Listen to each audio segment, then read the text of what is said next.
Okay, today we're going to take a look at three different types. Actually, it's going to be four different types of floors if you include carpet. Now, I'm just going to rule carpet out. I don't think there's ever a good place to use carpet. Certainly not in any wet area, a bathroom, a kitchen, any place, an entryway. That rules out carpet everywhere except the bedroom. And I just don't like carpet. It's so expensive to deep clean it. You're always spilling something, the carpet's getting stained. I just don't think there's ever a good place for carpet. You can get the same effect as tell you the differences and help you make a decision on which one is best for you. Now, I'm giving you this information out of experience. Now, I've installed all of these floors. I've used all of these floors, so I can give you an honest opinion. I can give you an honest review on these floors. I'm going to show you these floors, both on the screen here. So you see all these wood choices that we have. You see this choice down here. I'm going to show you all these choices that we have. All these places, all these different places in the room, in the house. And I'm going to show you I'm going to actually physically walk you to places in my house where I have these floors, and I'm going to show you the advantages and disadvantages of all of these floors. Now, I'm not trying to sell you anything. I'm just trying to help you make a decision on which one is best for you. So, let's go.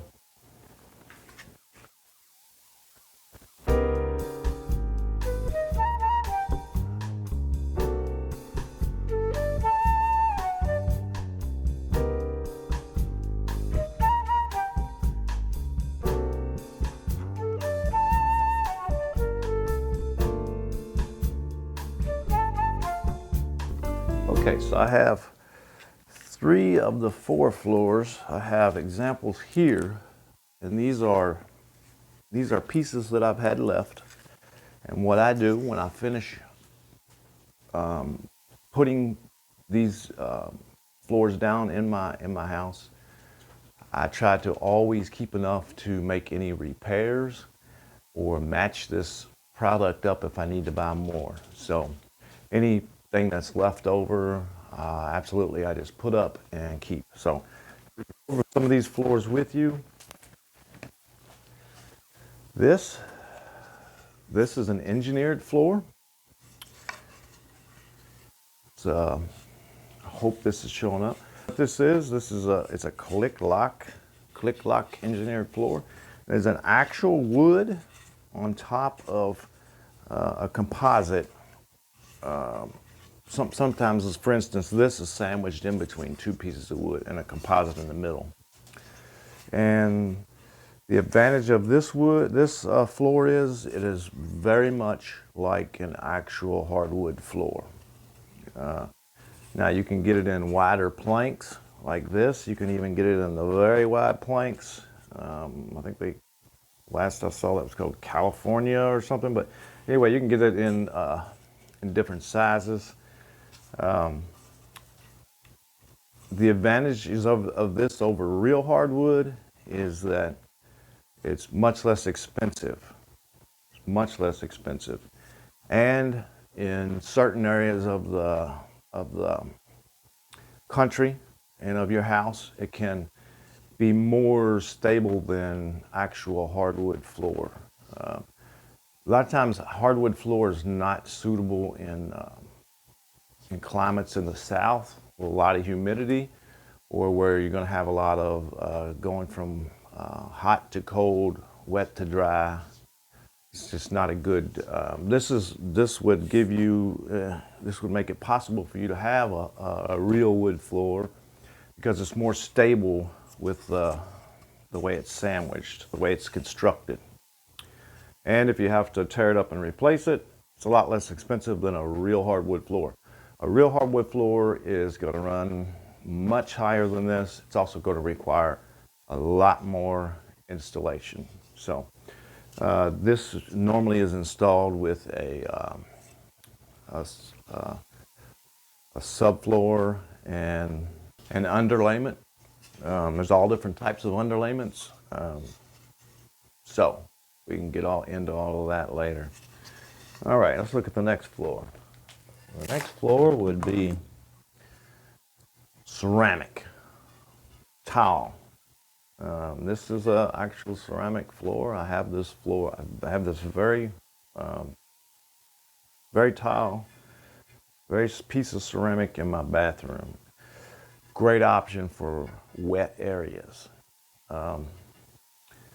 Bad thing about ceramic is it's a lot more work to install.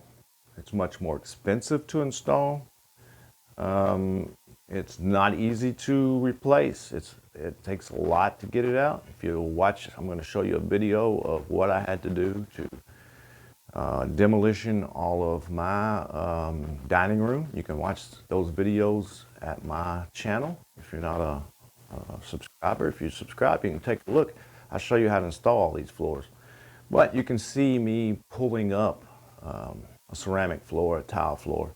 And you know, styles go out. You get a 10-year run on a ceramic tile that you like. If you get about a 10-year run on it, that's a good run. It's got to come up and be replaced. You can watch this video on how hard it is to replace it and how much money it costs to do that. But advantages, very stable. You can always clean it up. You can't really scratch it. You can't really stain it. You might have to replace grout or clean grout, but I mean it's a stable product. You're not going to have much change in it. But that's also a bad thing. When you are ready to change, it's going to cost you a lot of money and be a lot of work to change. Also, it's cold. It tends to be cold, whether that's good or bad for you. If you live in a hot environment and you want to have that cool feel, that's a great thing. But if you live in the Midwest or in a northern environment where it's cold and you want a more warm feel to the house, generally ceramic tile isn't the way to go. All right, let's take a look at the next one. Okay, and this is a vinyl floor. Now this can be you can have various thicknesses of this vinyl. You can have vinyl with an underlayment built on. You can have vinyl on a piece of wood. You can have it on a composite. You can have it like this is a stick-on. This is very, very economical.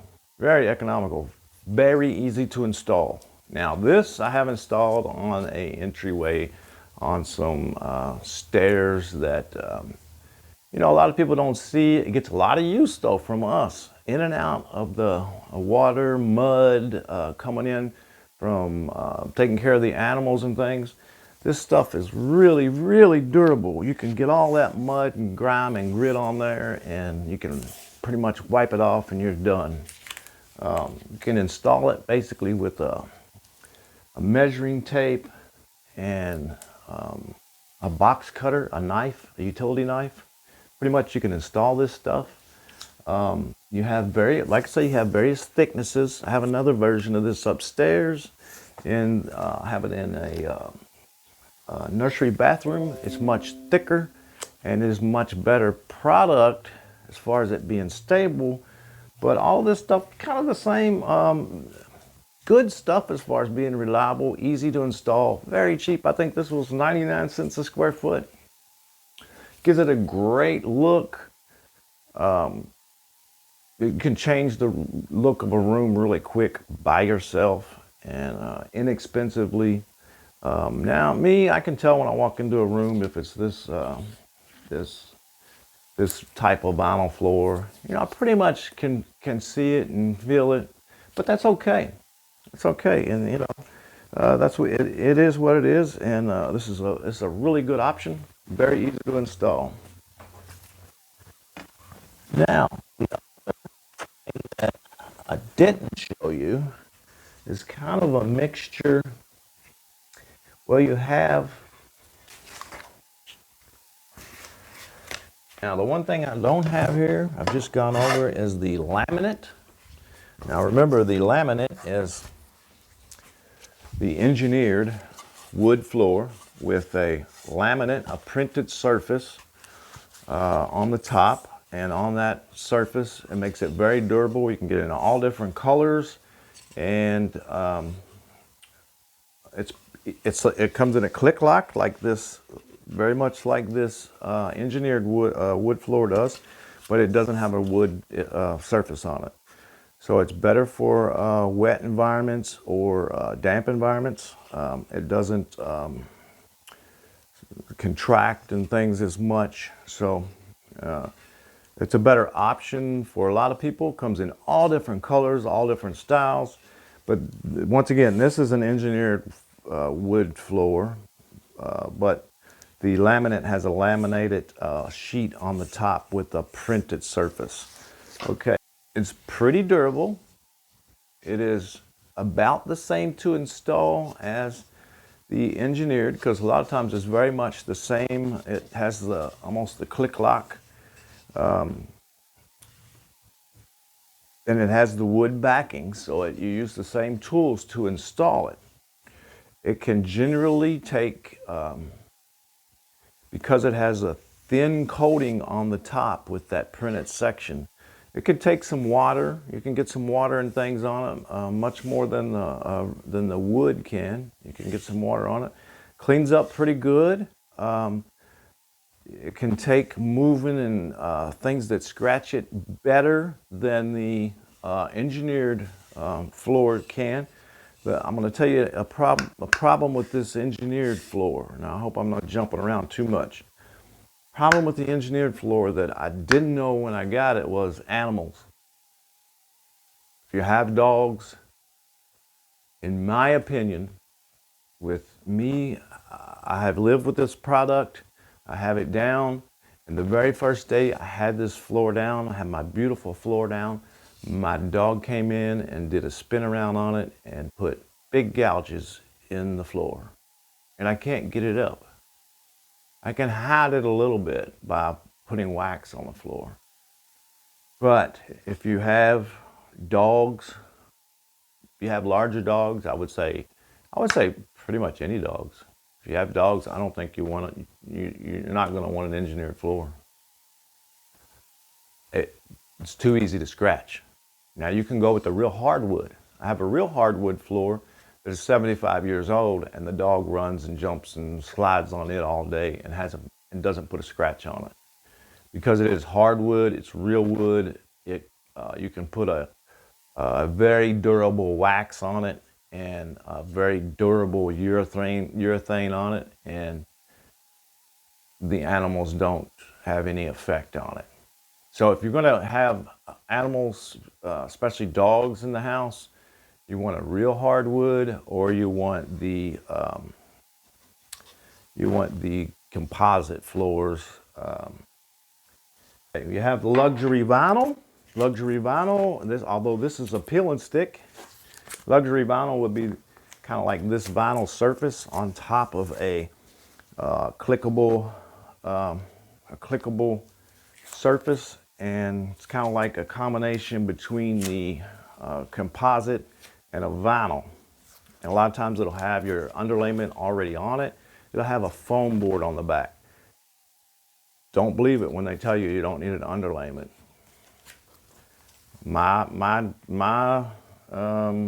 I'm going to tell you that all the floors that I have installed, when they tell you that it doesn't need an underlayment, you always need an underlayment, unless you're putting in real hardwood floors. An underlayment is a requirement for all floors that I put in, except real hardwood and ceramic, and peel and stick. Peel and stick does not require an underlayment.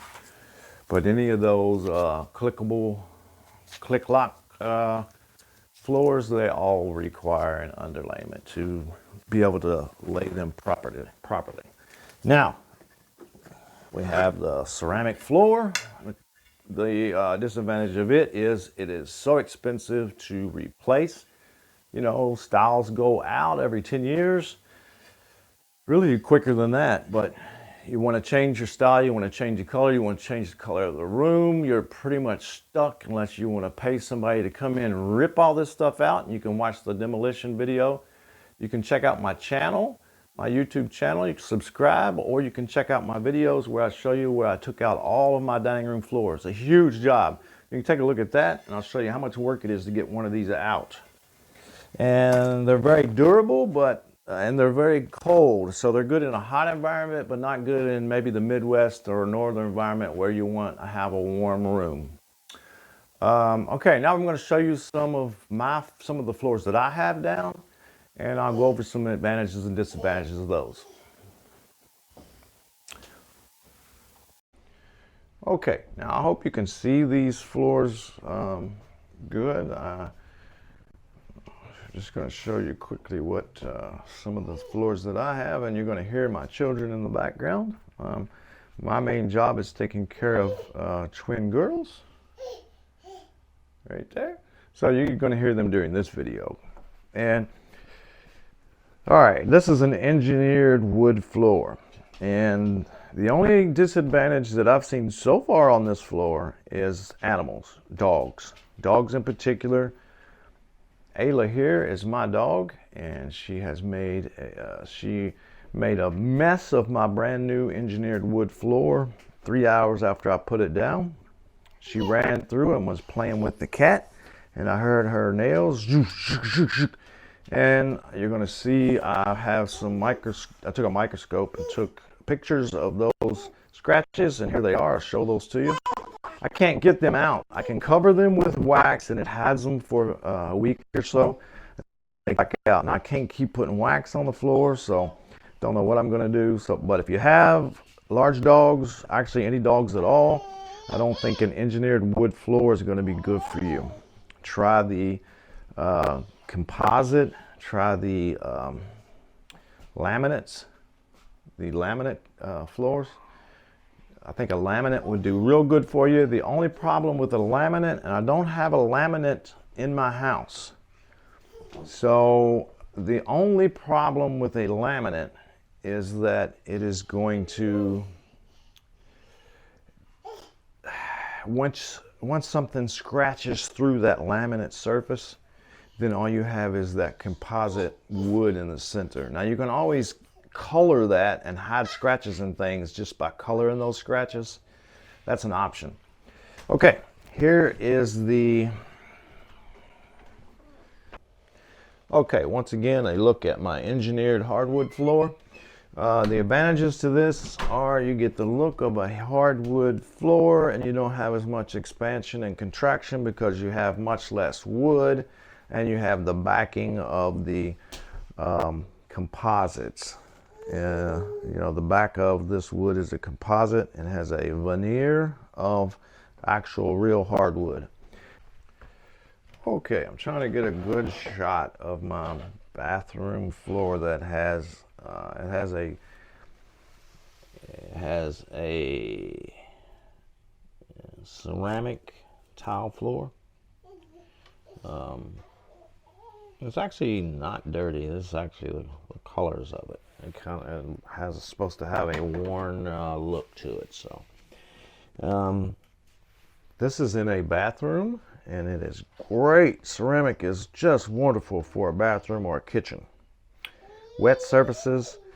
You know, the only thing you're going to only kind of maintenance you're going to have to do on this type of a ceramic floor is cleaning. You know, you're going to have to do some scrubbing every now and then. You may get some discoloration on the grout. You may need to replace some grout. I have a little bit of grout coming out here that needs to be replaced. This floor has been down for 5 years, so it has done real good.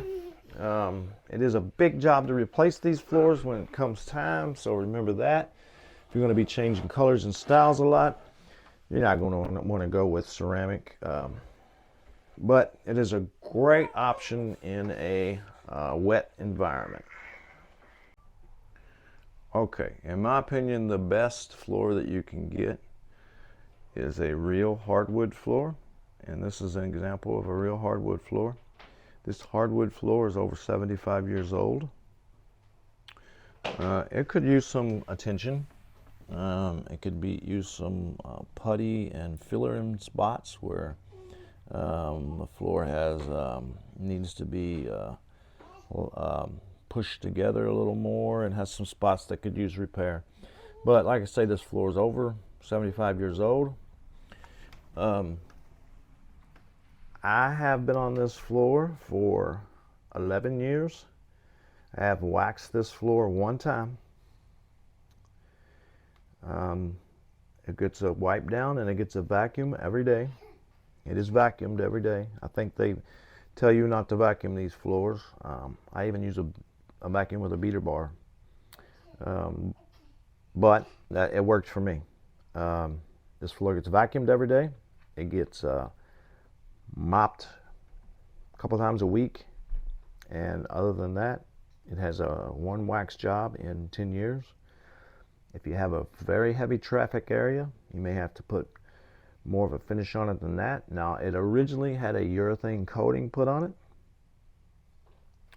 I don't know how they coat them nowadays, but it had an original urethane put on it, and you cannot beat the durability of this floor. The dog runs and plays on it, shows no sign of scratches. So that's the advantage of this floor. The disadvantage of this floor is it's very expensive. It's the most expensive of all the floors. Wood is very expensive now. It is a very large job to put this in. In my opinion, you could put this floor down and this floor would never go out of style. You can change the tinting and things on this floor, and you can change the basic tinting and coloring on this floor if you stripped it down with a belt sander. And that's the thing about this type of floor, is it always can be sanded down and redone. Now, another thing about the engineered flooring. The engineered flooring, several of them, many of them give you that option of resurfacing. The most I've seen available is 3 resurfacings on a floor. The floor you're looking at now says that it will take 1 resurfacing. So you could sand this down and resurface it one time. After that, it all has to come out and be redone. Now, I'm just going to tell you, this floor was very inexpensive. And I think it has a pretty good look. Very inexpensive floor. So I think this is a really good option. If you're looking for something to last 20 years, 30 years, 40 years, 70 years, you're going to have to go with the real hardwood floor. So, okay, and I'm going to show you these other options, and you'll see some installation on how these floors are installed. And I'm trying to, is there anything else that I would like to say on any of these? Let me show you. Okay, this is a very utilitarian area, kind of a mudroom type area. And this has this has the peel and stick on it. Very, very inexpensive. I probably didn't spend $70 doing this whole stairs. And when I'm tired of it, I would just rip it up and replace it. And I have none of this has worn out. There's no spots that have tears. It just mops right up. It's a great option for an area like this. And now I have a nursery bathroom upstairs that has the luxury vinyl. It is the peel and stick, only it is a better version of it. It's kind of the plank version of it. It has the kind of has the composite on the back of it. So it's very much this with maybe it's just not so, see how floppy this is? It's not so floppy. It's kind of rigid.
Okay, that's going to do it for this episode. I hope this information has helped you out. I hope it helps you determine which type of floor is best for you and for your house and for what area of your house it is appropriate in. And remember, when you go to install these floors, subscribe to my channel. Check out my channel. A lot of these floors I'll show you how to put in. I'll show you the experiences that I've had putting them in. And I have a lot of information about a lot of other stuff too. So, well, that's going to do it for this episode. Remember, they may do it another way, but that's the way I do it. We'll see you next time.